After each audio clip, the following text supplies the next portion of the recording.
The time traveler arrives in Pergamon, a sunlit marble hub where markets buzz and scholars debate under shaded colonnades.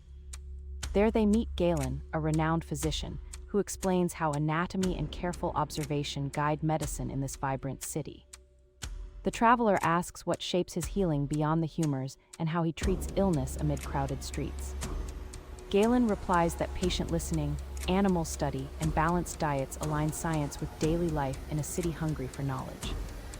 The voyage reveals how power, philosophy, and medicine weave together in Pergamon, inviting viewers to imagine future eras through ancient eyes.